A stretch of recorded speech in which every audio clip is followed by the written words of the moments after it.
Hey, it's FaithDuo here again. Hey guys. And today, in this week, we wanted to do something different. We want to start a podcast series and talk to different Christians and, just talk about their walk and just different things just to get to know them.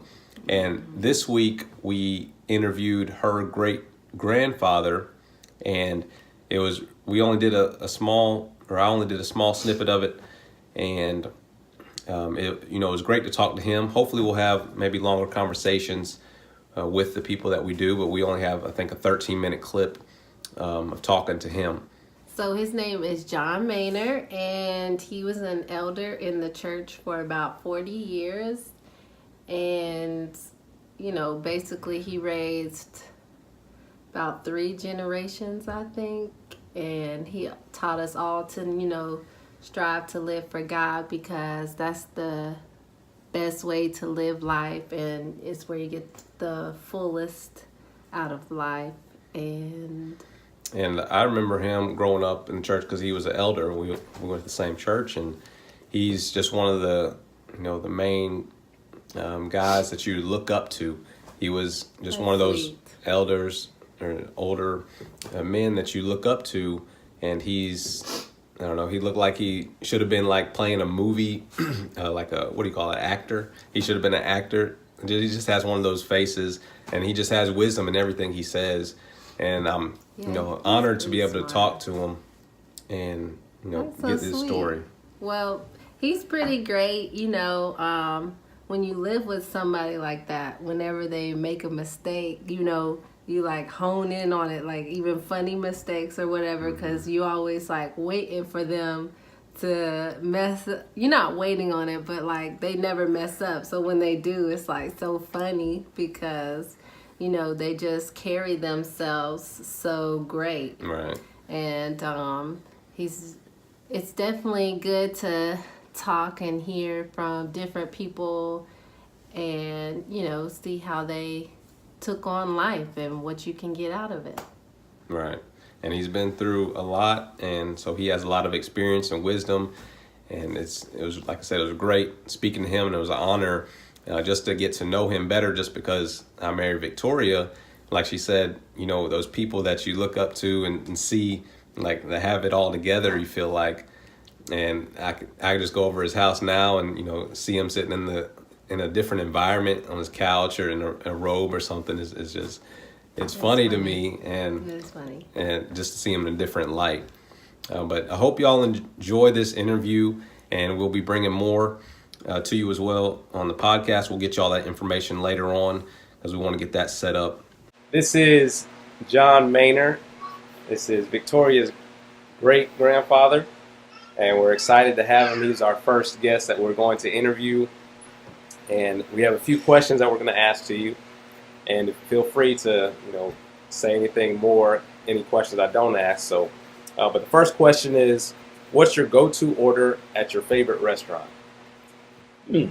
Well, I guess it's John's Fine Food, and they have just vegetables there. And I do enjoy vegetables. Most of the time, I will eat either black-eyed peas, collards or turnip greens, and sometimes mac and cheese. Okay. That's it. So the vegetable. But I enjoy going there to eat, and all the people there are very friendly. Good, yeah. I guess that environment does play a big part in it too, does. Right? It really does. All right, so what did you do for a living, and then what do you wish you had known before starting that out? Oh, well, Rafi, I graduated from high school in 1949, and I didn't have any thoughts about wanting to go to college. I just wanted to get a job, make some money, and buy me a car. Right. So that was my dream. And I went to work with Georgia Power Company as a meter reader. And I read meters for 8.5 years, and then I became a collector for them for about 5.5 years. And then I became a supervisor over the meter reader collectors. And then finally, for the last 19 years of my working life, I was manager of one of their local offices. So that's kind of the history of my working. Um, I really never had anything that. The only hobby that I liked was working with old cars, Right. and I knew I couldn't make a living working on old cars, so that was just sort of a pastime thing. But Okay. I do enjoy playing with old cars. And how did you get into the cars? Well, it was really after I retired that I had plenty of time. Um, During my married life and working, sometimes I'd buy a car for maybe $125, and I might spend $30, $40 on it, and I'd spend it. I couldn't get that much for it, so I kept losing money. So I finally quit doing that.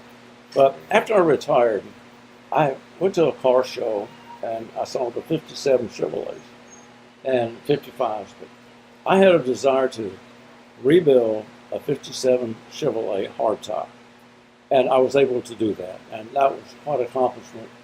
And I had it in 54 shows, and it placed in 50 shows. Wow. So I thought it was pretty good. Yeah, that's a good ratio right there. What are you curious about right now? Anything that I guess that you've always wanted to know, or just something right now that's you're curious about? Well, Rafi, at my age, you don't wonder about a lot of things. There's not much that I'm curious about. Okay. The things that I enjoy doing is I enjoy talking to people about the Bible. And I have some friends that are not Christians, but I do talk to them about the church. Right. And so that's, Yeah. I guess, just a desire that I like and want to do. Well, great. That's good. That's a good thing to have and want to talk about as well. So, what's something that you failed at? That's something that sticks out to you. Oh, well, there are things sometimes you think about in your life, and one thing I think that I did fail in my life was that I did not study a lot in school. I was not a A/B student. I was more like a C/D student, and I have wished many times that I had spent more time in study, and even taken the time to. I know if I had gone to teachers and said, "I need your help," they would have helped me. And I guess, and I feel like that my inability to do some things has helped me back in doing some things I really wanted to do. And so sometimes, you still can make success out of your life. You just have to work a lot harder with it. But Well, that's surprising to know that you were a CD student. I don't see that. oh, I was. I tell you what, That's great. I'm glad to get out of high school. All right. Next is, who is the person that most influenced your life? Well, that'd have to be my wife, and you'd have to know a lot about us to really understand how she helped me in life. She was 17 and I was 19 when we got married. We lived for 66 years together. Then she passed away. But during that time, she was a great encouragement to me in living a Christian life. And Rafi, I'll be honest with you, I don't think I would have been been as active in the church if it had not been for her. But she has really influenced me in doing the work. She's always been one who encouraged me, but she's always there to help me out. And she was a good one. Right. That's good to have somebody close to you like Yeah. that to push you to be even better. And I had an elder also that when I was about 18, 19 years old and a Christian in the church, before I even got married, it seemed like he was always pushing me I felt like he had his foot in my back, shoving me all the time. But as I look back over my life, I appreciate what he did because he encouraged me to get involved in the church and doing things. Whereas if he had not done that, I might not have gotten involved like I did. But he was a good person, and that he helped me a lot. That's good. Yeah, sometimes you don't realize what they're doing for you until you look back and see. That's absolutely right. Yeah. All right, next one is what world event that most influenced your life or impacted your life? I hadn't thought too much about that. There's one thing that really impacted my life. I keep going back to the church because rather so much of my life is spent in the church. One thing, as far as an event in the world, was being able to go to the islands and to teach and study with island people.